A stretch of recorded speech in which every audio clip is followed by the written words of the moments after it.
Assalamualaikum warahmatullahi wabarakatuh. Izin memperkenalkan diri, nama saya Elistin Anggraini dari Prodi PGSD 2B, NPM 20160028. Baik, di sini saya akan menjelaskan hasil analisis saya dari bab 1 sampai bab 5. Yang pertama, bab 1, konsep dasar lahirnya pendidikan, lingkungan sosial, dan budaya teknologi. Latar belakang lahirnya pendidikan, lingkungan sosial, dan budaya teknologi. Dengan usaha sadar, ranah-ranah pengetahuan, kemauan, sikap, dan keterampilan melalui pendidikan dalam kegiatan bimbingan, pengajaran, atau latihan. Dapat dilihat dalam pasal 1, angka 1 Undang-Undang RI Nomor 2 Tahun 1989, tanggal 27 Maret 1989 tentang Sistem Pendidikan Nasional. Diharapkan keluaran atau lulusan perguruan tinggi akan memiliki kepedulian terhadap masalah-masalah kealaman sosial dan kejiwaan yang didukung kemauan dan kemampuan relatif memadai secara bertanggung jawab, bisa memberi kontribusi berarti dalam usaha pemerintah dan masyarakat sekitarnya. Sejauh ini, para ilmuwan sepakat bahwa semua ilmu lahir dari semua filsafat. Dari hasil pemikiran manusia yang menyeluruh, mendasar, dan spekulatif, berupa filsafat lahirnya 3 rumpun ilmu. Yang pertama ada ilmu-ilmu kealaman atau IIK, yang kedua ada ilmu-ilmu sosial atau IIS, dan 3 ilmu-ilmu budaya atau IIB. Dari ketiga rumpun ilmu di atas di perguruan tinggi diwujudkan menjadi 3 MKU, yaitu 1. Ilmu alamiah dasar atau IAD diturunkan dari IIK. Yang kedua ada ilmu sosial dasar atau ISD diturunkan dari IIS. Dan ketiga, ilmu budaya dasar atau IBD diturunkan dari IIB.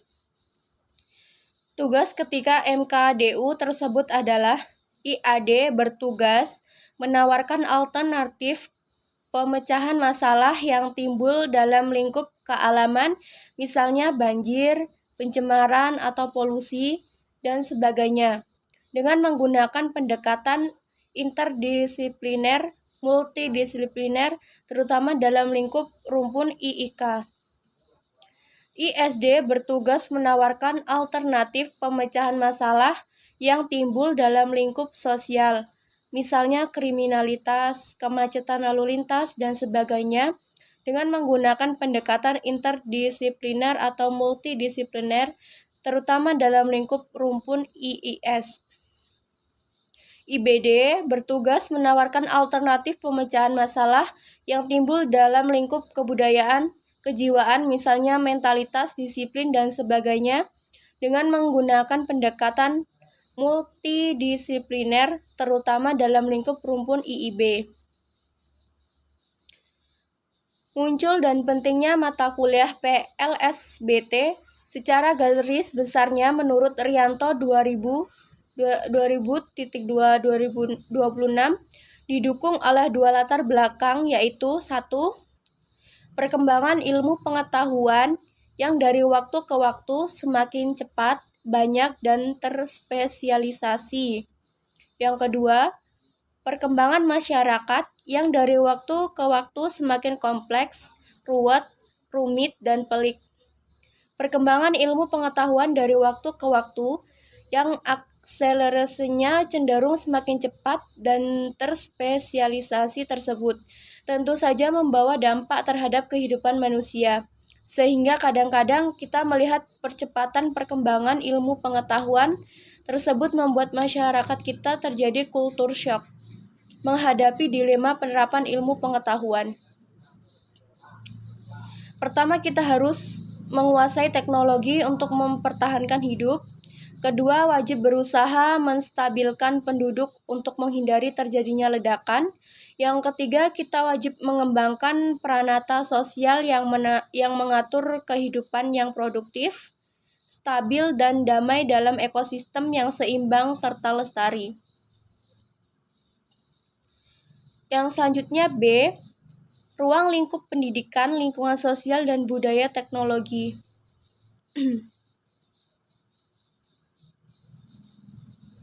Sebagai mata kuliah dasar umum, Pendidikan Lingkungan Sosial Budaya dan Teknologi atau PLSBT bertujuan 1. Meningkatkan kesadaran diri selaku makhluk Tuhan dalam mendekatkan diri kepadanya melalui hubungan sesama manusia dan lingkungan alam. Yang kedua, meningkatkan kesadaran diri selaku makhluk sosial, budaya, dan bagian yang tak terpisahkan dari alam sekitarnya. Yang ketiga, meningkatkan kesadaran lingkungan dalam mengembangkan kehidupan yang selaras, serasi, dan seimbang dengan lingkungan hidup. Yang keempat, meningkatkan melek iptek dalam menerapkannya secara selaras, serasi, dan seimbang dengan lingkungan hidup untuk mempertahankan kelestarian kehidupan umat manusia, serta kehidupan pada umumnya. Yang kelima, meningkatkan kepekaan dan keterbukaan terhadap masalah-masalah lingkungan, sosial, budaya, dan teknologi, serta bertanggung jawab dalam memecahkan masalah tersebut.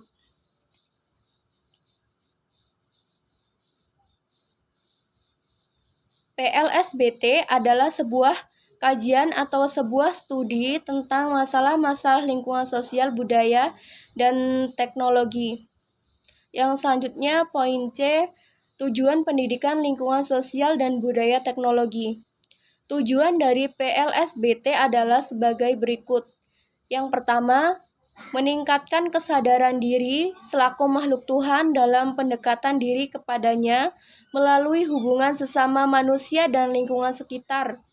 Yang kedua, meningkatkan kesadaran diri selaku makhluk sosial, budaya yang tidak terpisahkan dari alam sekitar.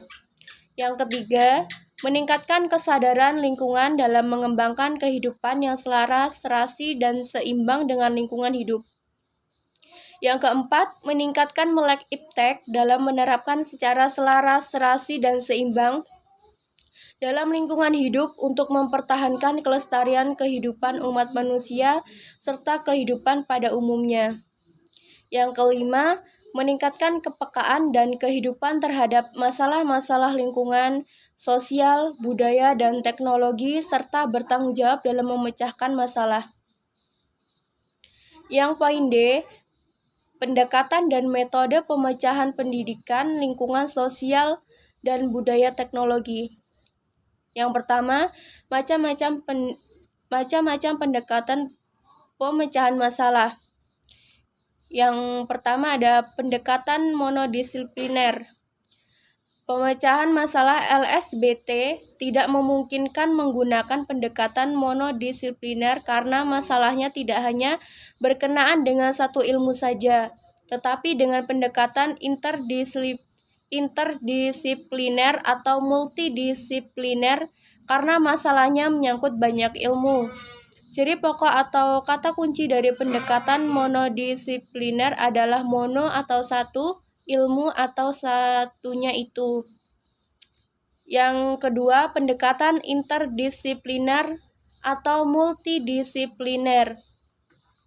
Pendekatan pemecahan masalah yang menggunakan dua ilmu atau lebih secara umum atau arti luas disebut juga dengan pendekatan interdisipliner atau pendekatan multidisipliner, yang sering pula ditulis pendekatan interdisipliner atau multidisipliner.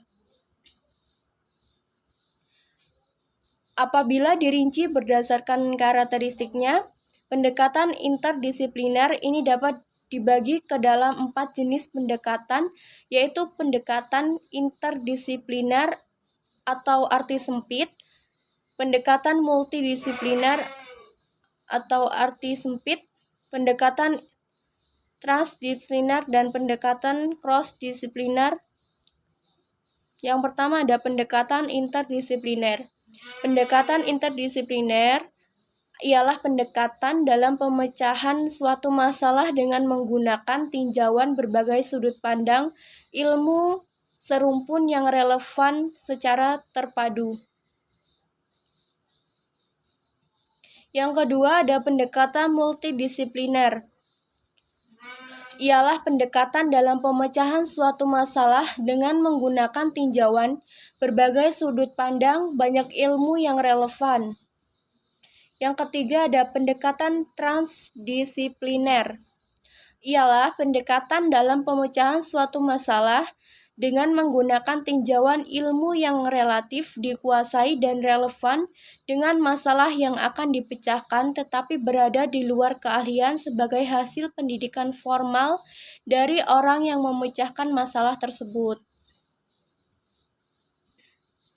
Yang keempat ada pendekatan cross-disipliner, ialah pendekatan dalam pemecahan suatu masalah dengan menggunakan tinjauan dua atau lebih ilmu dalam dua atau lebih rumpun ilmu yang relevan. Yang selanjutnya, metode pemecahan masalah. Dari sekian banyak metode atau cara kerja yang dapat digunakan dalam memecahkan masalah adalah metode riset, metode pemecahan masalah, dan metode inquiry. Selanjutnya, bab 2, yaitu tentang kedudukan manusia sebagai makhluk individu dan sosial. Yang A, manusia sebagai makhluk individu. Individu berasal dari bahasa Perancis, individuel artinya seorang. Kata ini selalu mengacu pada manusia dan tidak pada bukan manusia. Dalam hal ini adalah satu orang manusia. Individere berarti makhluk individual yang tidak dapat dibagi-bagikan.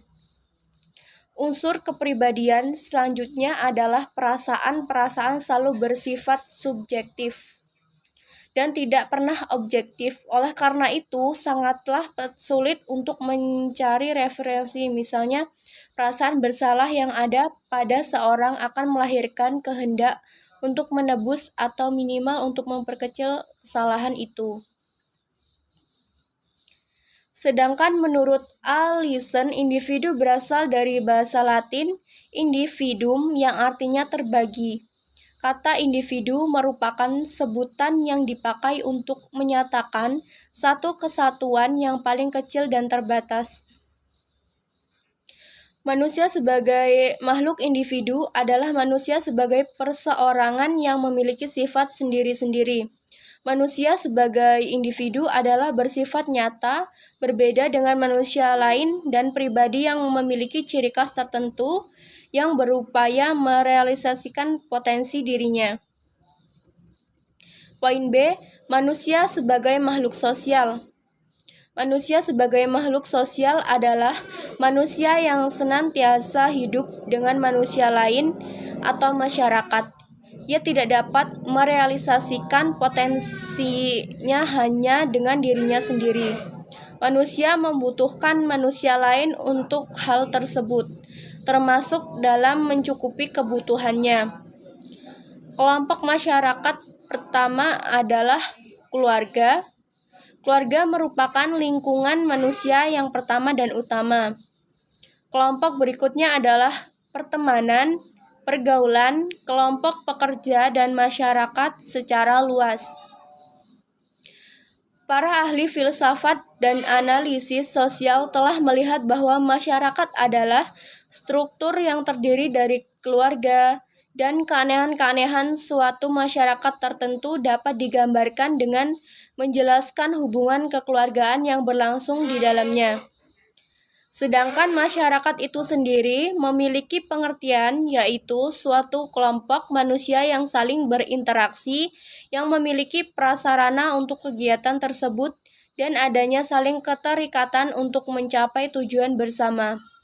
Masyarakat adalah tempat kita bisa melihat dengan jelas proyeksi individu sebagai input bagi keluarga, keluarga sebagai tempat terprosesnya,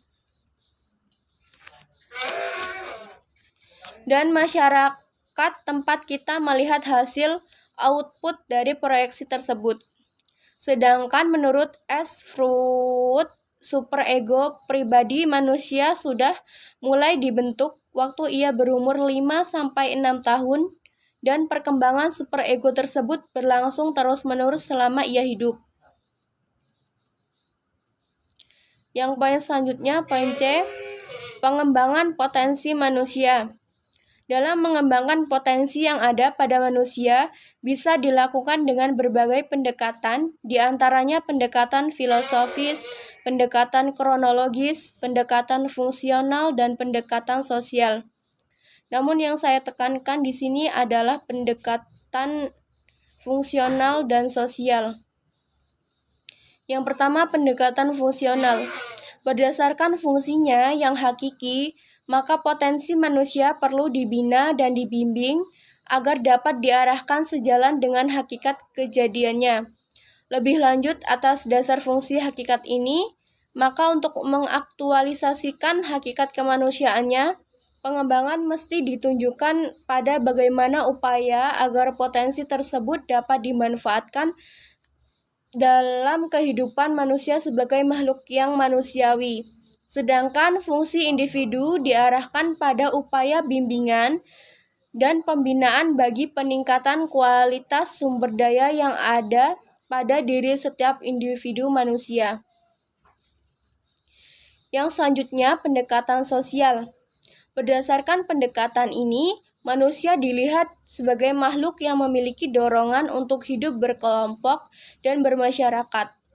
Kehidupan sosial seperti itu diawali dari tingkat lingkungan sosial terkecil, yaitu keluarga, kerabat, tetangga, suku atau etnis, bangsa hingga kemasyarakatan dunia maupun umat.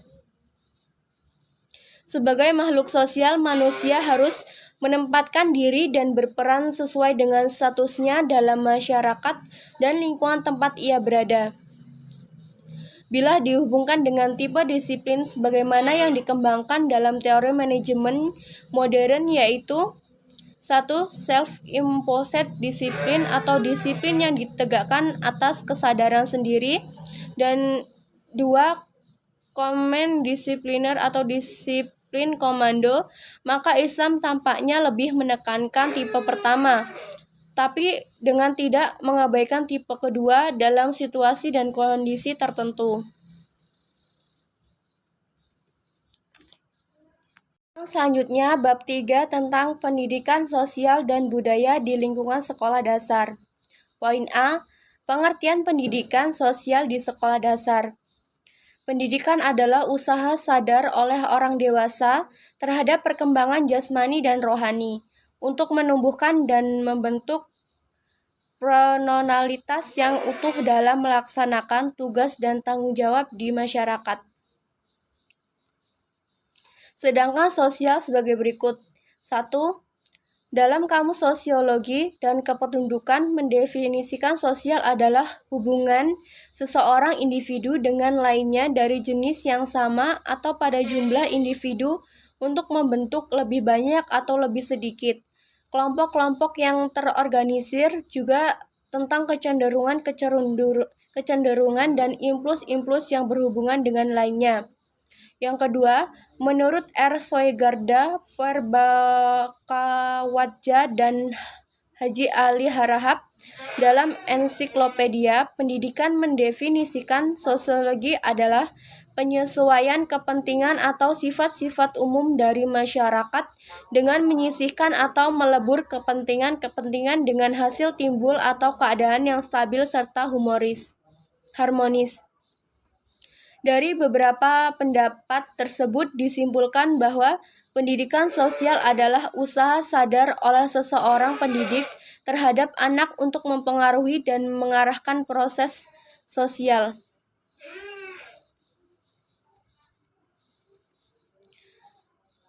Jadi, pendidikan sosial menurut beberapa ahli adalah suatu proses yang diusahakan oleh orang dewasa terhadap anak secara sengaja dalam masyarakat untuk mendidik, membina, membangun individu dalam lingkungan sosial, supaya di tengah-tengah masyarakat kelak anak mampu bergaul dan berperilaku yang baik terhadap sesama. Tentunya selalu berpegang pada akidah dan keimanan yang kokoh. Yang selanjutnya, poin B, metode, pendekatan, dan cakupannya dalam pendidikan sosial di sekolah dasar. Yang pertama ada metode pendidikan sosial. Yang dimaksud metode di sini adalah suatu kerangka kerja dan dasar-dasar pemikiran digunakan cara-cara yang khusus. Metode merupakan jalan menuju suatu tujuan. Dalam pendidikan sosial dapat ditinjau dari cara penyampaiannya. Menurut Karl Mannheim menunjukkan adanya dua metode yang dapat digunakan, yaitu metode langsung. Yang dimaksud adalah mengadakan hubungan langsung secara pribadi dan kekeluargaan dengan individu-individu yang bersangkutan. Metode ini dapat dilaksanakan secara efektif bila 1. Ditunjukkan kepada kelompok-kelompok kecil seperti keluarga, tetangga, masyarakat, desa, dan lain-lain, di mana kelompok ini mempunyai hubungan yang face-to-face. Kelompok-kelompok demikian disebut dengan primary group. Yang kedua, ada si petugas secara mendalam telah mengetahui kelompok yang menjadi sasarannya. Yang ketiga, petugas mempunyai sifat ramah, pandai, dan sebagainya untuk mengadakan hubungan dengan objeknya. Yang kedua, ada metode tidak langsung. Yang dimaksud adalah mengadakan hubungan secara tidak langsung kepada individu atau masyarakat yang menjadi sasaran, melainkan sasaran antaranya, misalnya dalam hal ini dapat ditempuh dengan mengubah 1. Kebiasaan, aturan yang sedang berlaku di masyarakat. 2. Struktur kekayaan di masyarakat. Dan 3. Cara kerja. Selanjutnya 2. Pendekatan-pendekatan dalam pendidikan sosial. Pendekatan dalam pendidikan sosial dimaksudkan agar pelaksanaan pendidikan sosial dapat memenuhi sasaran dan harapan yang telah dicapai dengan yang ditentukan, sehingga berhasil dapat bermanfaat bagi semua pihak. Adapun pendekatan tersebut meliputi 1. Pendekatan ditinjau dari segi sasarannya. Ada pendekatan mentalistik,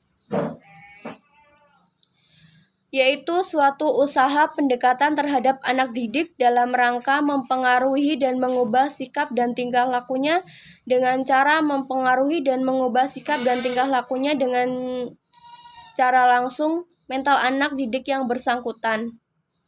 Pendekatan ini dapat ditempuh dengan beberapa teknik, antara lain home visit, yaitu suatu metode dengan cara mendatangi rumah-rumah, ceramah, yaitu metode yang digunakan dengan cara menerangkan kepada anak didik.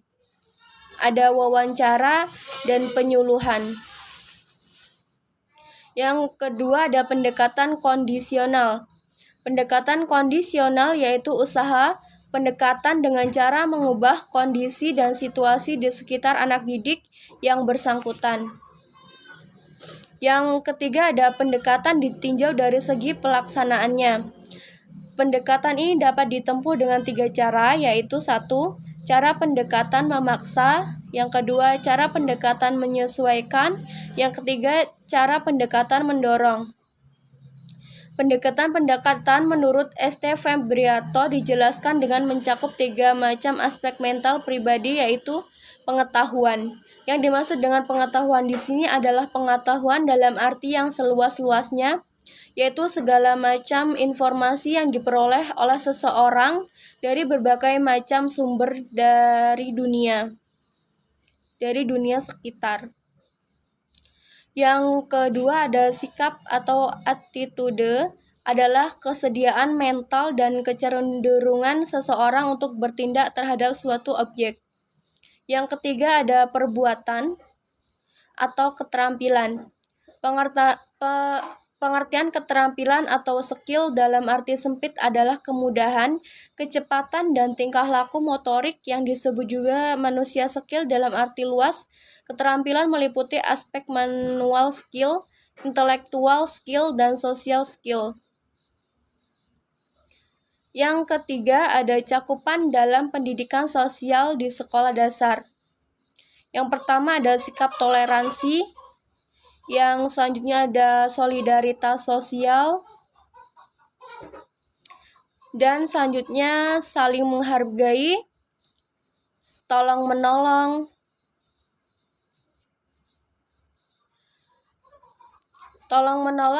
dan tolong-menolong dalam bentuk perbuatan yang baik dan takwa, yaitu dalam bentuk tolong-menolong memberikan tuntunan dan bimbingan atau pengajaran serta dengan musyawarah yang benar dan ikhlas.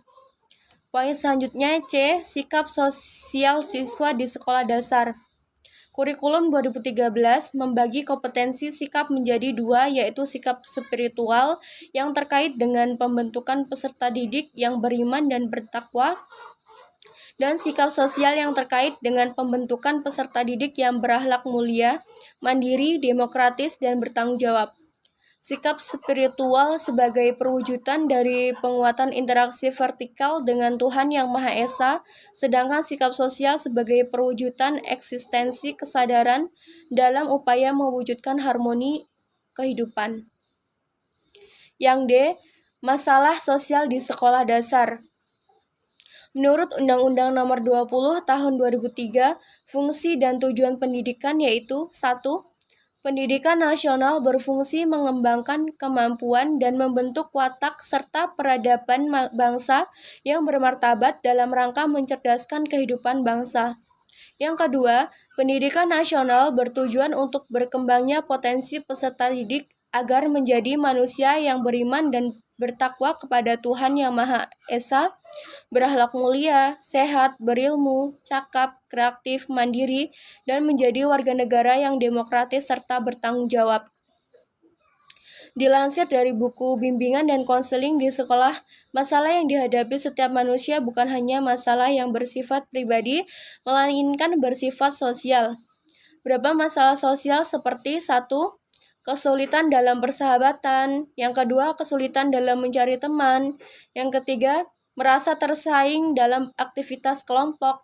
Yang keempat, kesulitan dalam penyelesaian diri dalam kelompoknya. Yang kelima, kesulitan dalam mewujudkan hubungan yang harmonis dengan seluruh anggota keluarganya. Yang keenam, kesulitan dalam menghadapi situasi lingkungan sosial yang baru. Yang ketujuh, kesulitan dalam melakukan sosialisasi dalam lingkungannya. Masalah-masalah lain yang timbul dari sosial siswa di sekolah dasar adalah yang pertama, tidak mau bekerja sama atau gotong royong. Yang kedua, membuang sampah sembarangan. Yang ketiga, ada membolos. Yang selanjutnya, poin E, budaya di lingkungan sekolah dasar. 1. Pengertian budaya sekolah. Menurut Jamroni 2011-211 memberikan batasan bahwa budaya sekolah adalah pola-pola nilai-nilai, prinsip-prinsip, tradisi-tradisi, dan kebiasaan-kebiasaan yang terbentuk dalam perjalanan panjang sekolah, dikembangkan sekolah dalam jangka waktu yang lama, dan menjadi pegangan serta diyakini oleh seluruh warga negara, sehingga mendorong munculnya sikap dan perilaku warga sekolah. Warga sekolah menurut Undang-Undang Nomor 20 Tahun 2003 tentang Sistem Pendidikan Nasional terdiri dari peserta didik, pendidik, kepala sekolah, tenaga pendidik, serta komite sekolah. Selanjutnya, unsur-unsur budaya sekolah. Menurut Ahyar mengutip Sastra Prateja mengelompokkan unsur-unsur budaya sekolah dalam dua kategori, yakni unsur yang kasat mata atau visual dan unsur yang tidak kasat mata.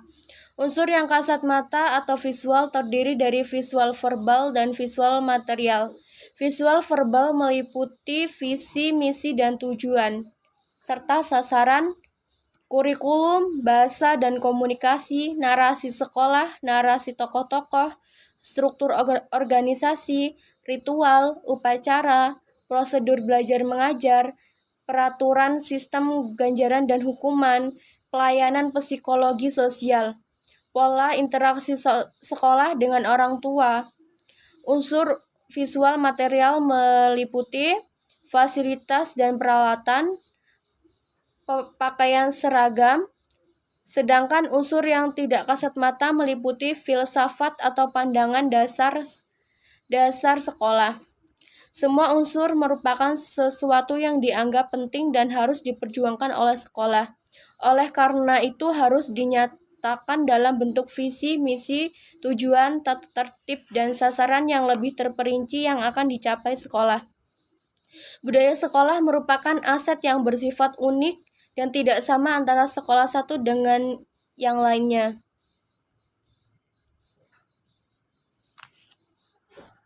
Selanjutnya, karakteristik budaya sekolah. Budaya sekolah diharapkan memperbaiki mutu sekolah, kinerja di sekolah, dan mutu kehidupan yang diharapkan memiliki ciri sehat, dinamis atau aktif, positif, dan profesional. Budaya sekolah yang sehat memberikan peluang sekolah dan warga sekolah yang berfungsi secara optimal, bekerja secara efisien, energik, penuh vitalitas, memiliki semangat tinggi, dan akan mampu terus berkembang. Yang selanjutnya, pengembangan budaya sekolah.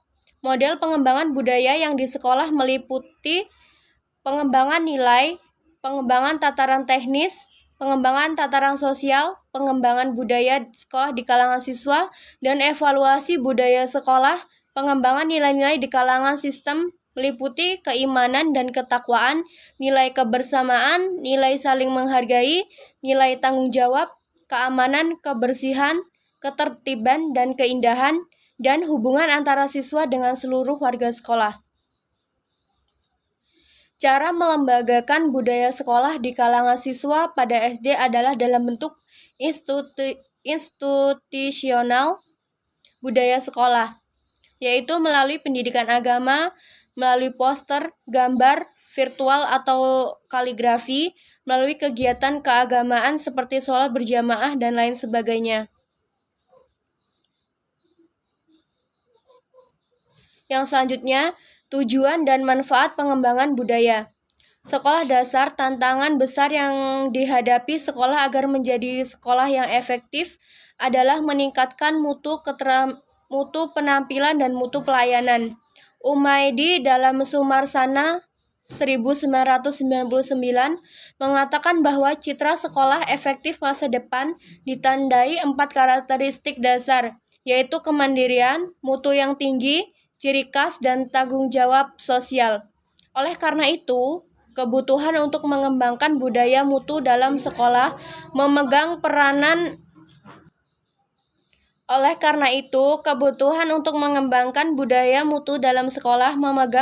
penting dalam usaha mencapai tujuan dengan sumber daya yang terbatas untuk mencapai hasil yang lebih tinggi dengan masukan yang relatif sama. Hasil pengembangan budaya sekolah adalah meningkatkan perilaku yang konsisten untuk menyampaikan kepada personel sekolah tentang bagaimana perilaku yang seharusnya dilakukan untuk membangun kepribadian mereka dalam lingkungan sekolah yang sesuai dengan iklim lingkungan yang tercipta di sekolah, baik itu lingkungan fisik maupun iklim kultur yang ada. Manfaat yang diperoleh dengan pengembangan budaya sekolah yang kuat, intim, kondusif, dan bertanggung jawab adalah 1. Menjamin kualitas kerja yang lebih baik. 2. Membuka seluruh jaringan komunikasi dari segala jenis dan level, baik komunikasi vertikal maupun horizontal. Yang ketiga, lebih terbuka dan transparan. Yang keempat, menciptakan kebersamaan dan rasa saling memiliki yang tinggi. Yang kelima, meningkatkan solidaritas dan rasa kekeluargaan. Yang keenam, jika menemukan kesalahan akan segera dapat diperbaiki. Yang ketujuh, dapat beradaptasi dengan baik terhadap perkembangan iptek. Selain beberapa manfaat tersebut, manfaat lain bagi individu atau pribadi dan kelompok adalah 1. Meningkatkan kepuasan kerja. 2. Pergaulan lebih akrab. Yang ketiga, disiplin meningkatkan. Pengawasan fungsional bisa lebih ringan, dan selalu ingin memberikan yang terbaik bagi sekolah, keluarga, orang lain, dan diri sendiri. Yang selanjutnya, 6. Pelestarian budaya melalui pendidikan di sekolah dasar. Pendidikan adalah suatu proses menaburkan benih-benih budaya dan peradaban manusia yang hidup dan dihidupi oleh nilai-nilai atau visi yang berkembang dan dikembangkan suatu masyarakat. Tilaar 2002.29 Pendidikan dan kebudayaan berkenaan dengan sesuatu yang sama, yaitu nilai-nilai. Selanjutnya, poin F, mendekatkan siswa dengan kekhasan budaya lokal. Upaya mendekatkan siswa dengan kekhasan budaya lokal di tempat tinggalnya tidak akan berhasil dengan baik jika guru kurang bahkan tidak mampu menyampaikannya. Oleh karena itu, diperlukan tenaga guru yang mempunyai pemahaman yang memadai akan nilai budaya setempat, di samping kemampuannya memahami materi pelajaran yang menjadi tanggung jawabnya. Untuk itu, pihak perguruan tinggi keguruan perlu mempersiapkan lulusannya agar mempunyai kompetensi tidak hanya kemampuan intelektual, tetapi juga pemahaman akan nilai-nilai tradisional yang berlaku di masyarakat.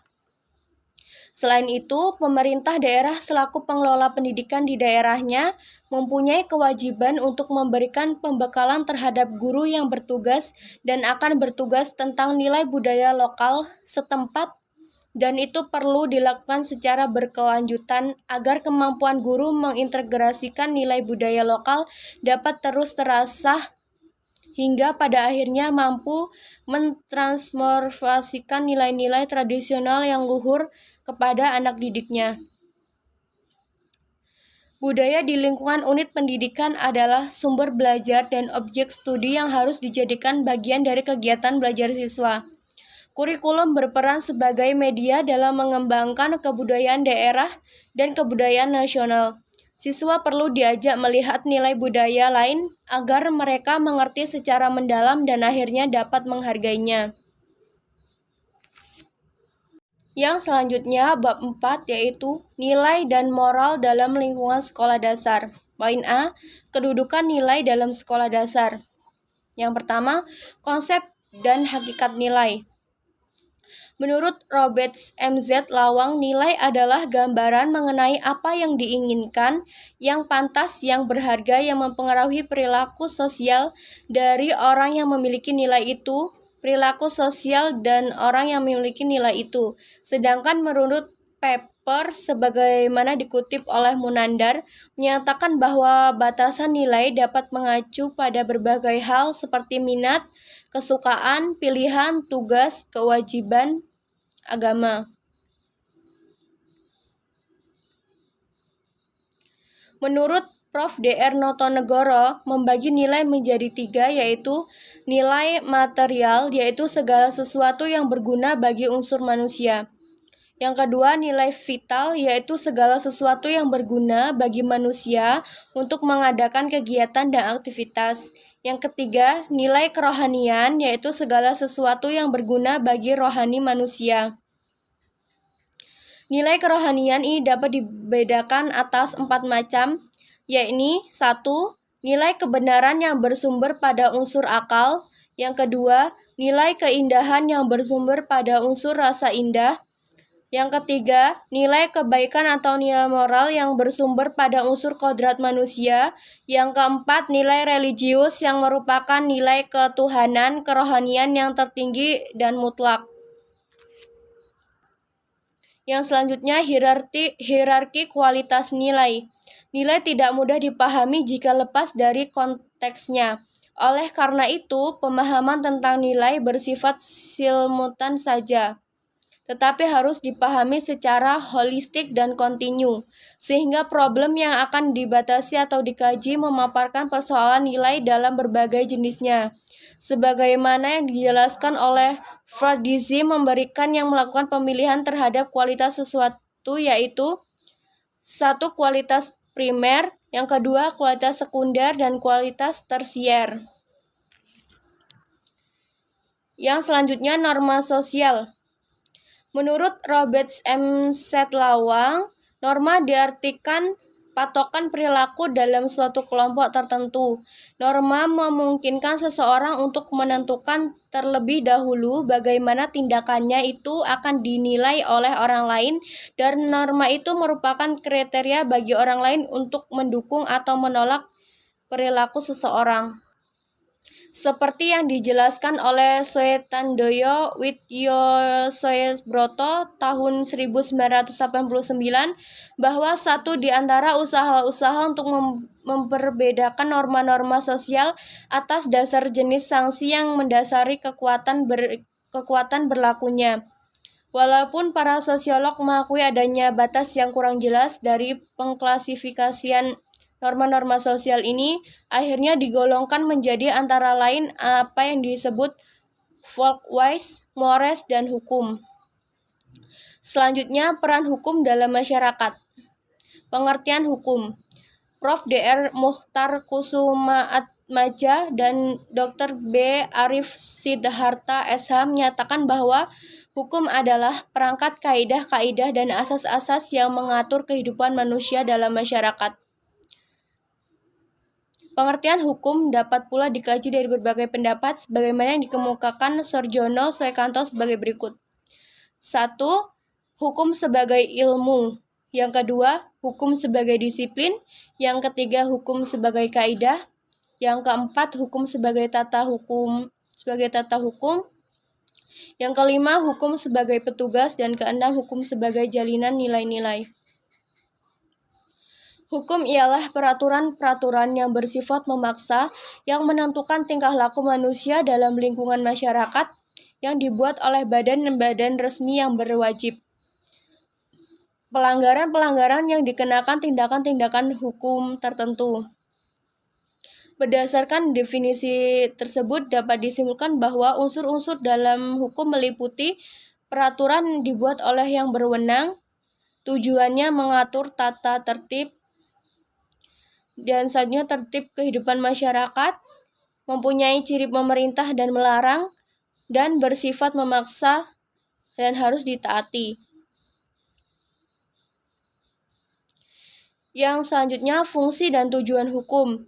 Hukum yang berlaku dalam kehidupan bermasyarakat pada dasarnya memiliki fungsi dan tujuan, adapun fungsi hukum adalah 1. Dua fungsi hukum yang pokok adalah sebagai kontrol sosial dan sebagai sarana untuk melakukan perubahan masyarakat. Yang kedua, dua fungsi hukum yang pokok adalah sebagai kontrol sosial dan sebagai sarana untuk melakukan perubahan masyarakat. Sedangkan tujuan hukum adalah untuk menciptakan ketertiban. Selanjutnya, jenis-jenis hukum. Penerapan hukum dalam kehidupan masyarakat dapat dikaji dari jenis-jenis hukumannya.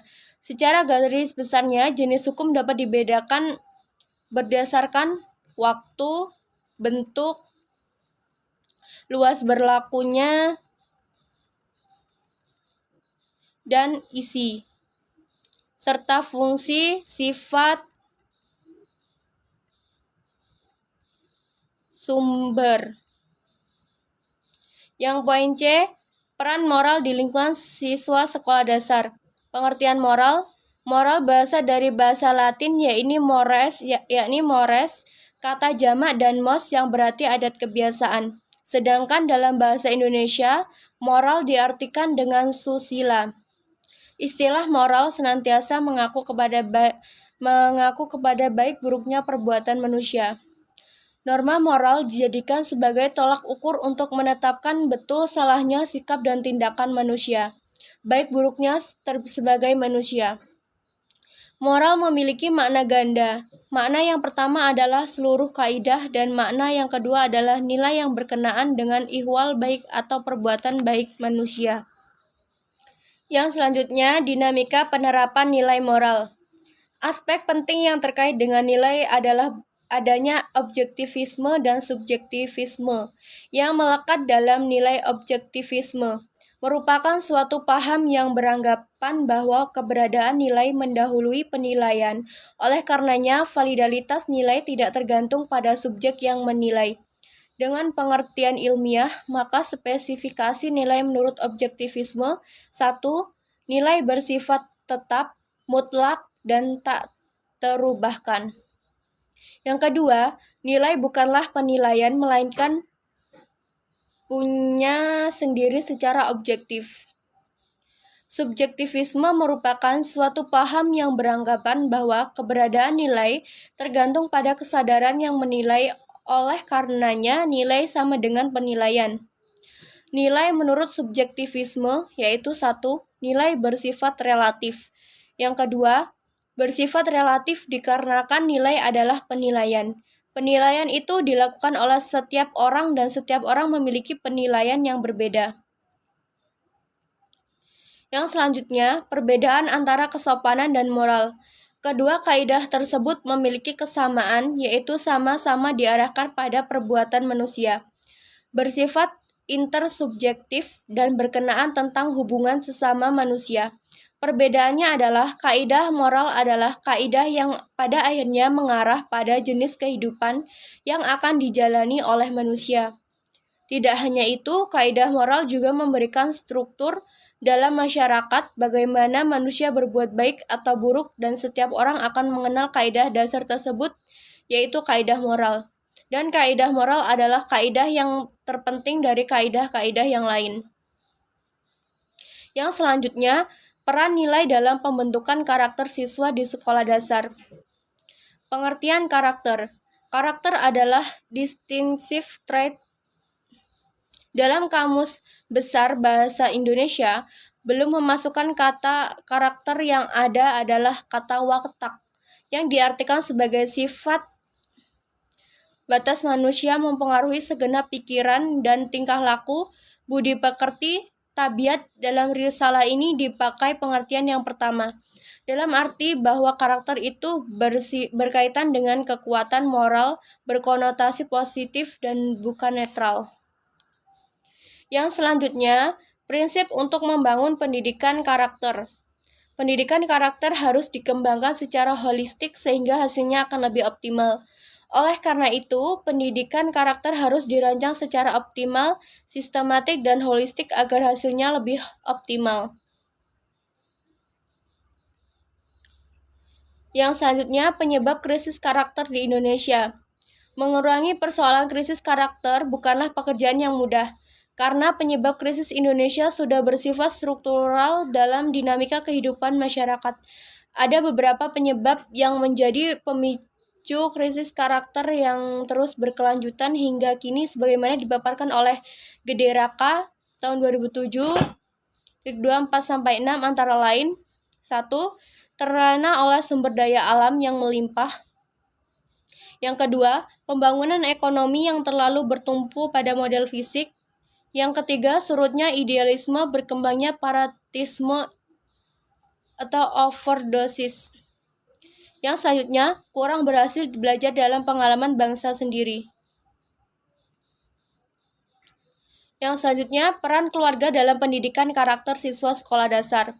Keluarga merupakan tempat pertama dan utama bagi seorang anak untuk tumbuh dan berkembang.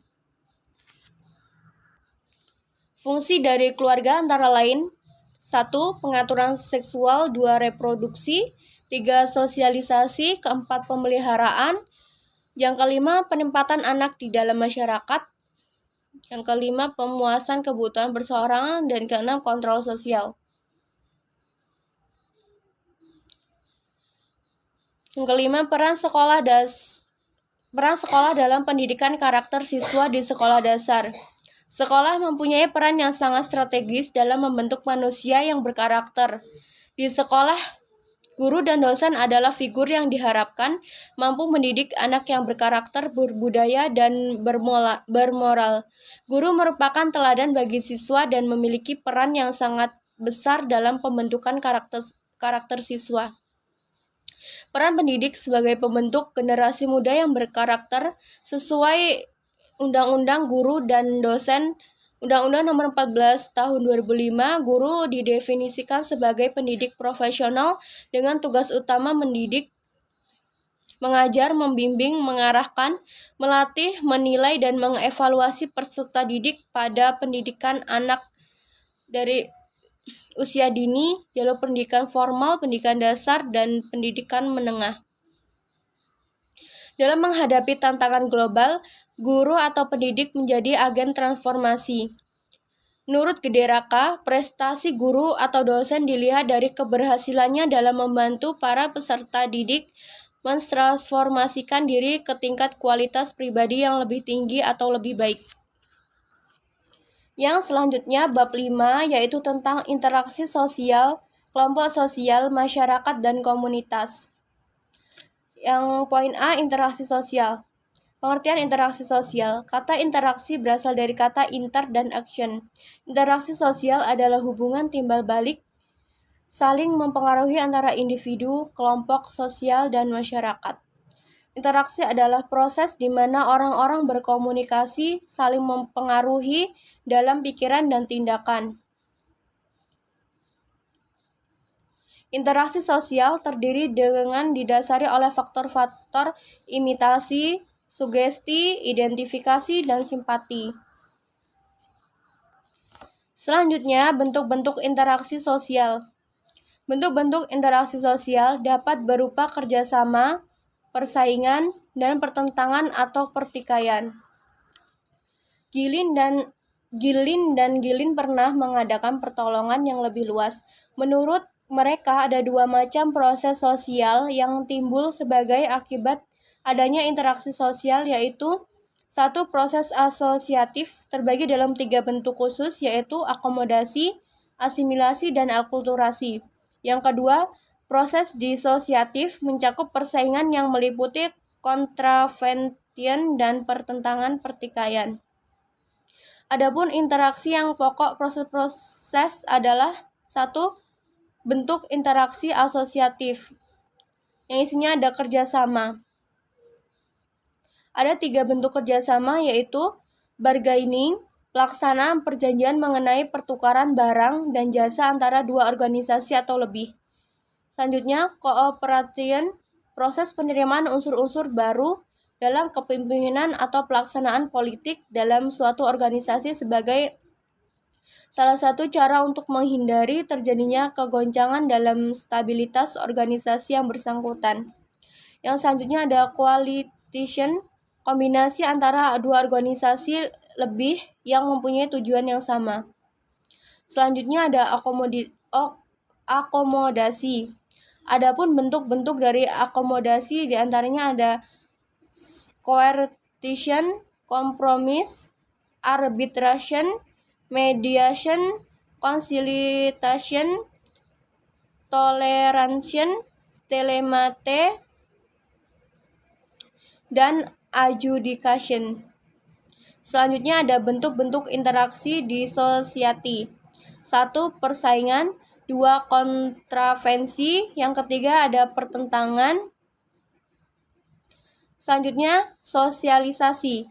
Pengertian sosialisasi, Berger mendefinisikan sosialisasi sebagai suatu proses di mana seseorang anak belajar menjadi seorang anggota yang berpartisipasi dalam masyarakat.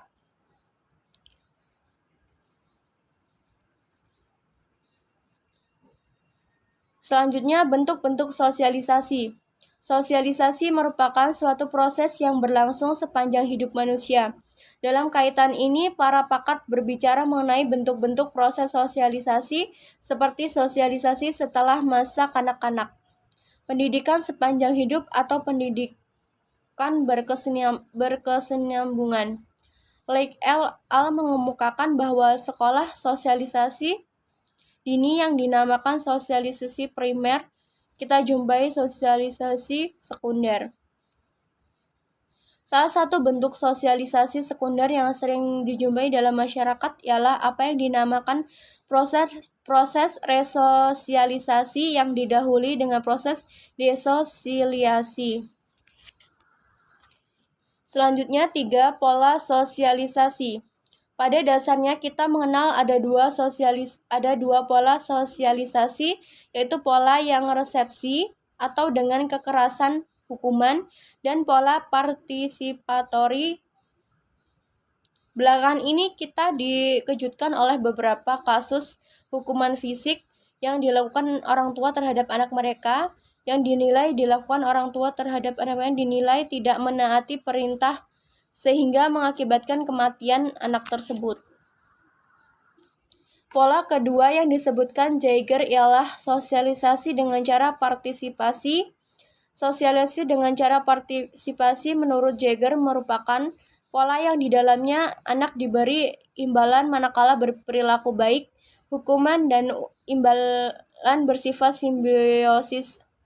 Anak diberi kebebasan, penekanan diletakkan pada interaksi, komunikasi bersifat lisan, anak menjadi pusat sosialisasi, kebutuhan anak dianggap penting, dan keluarga menjadi generalized order.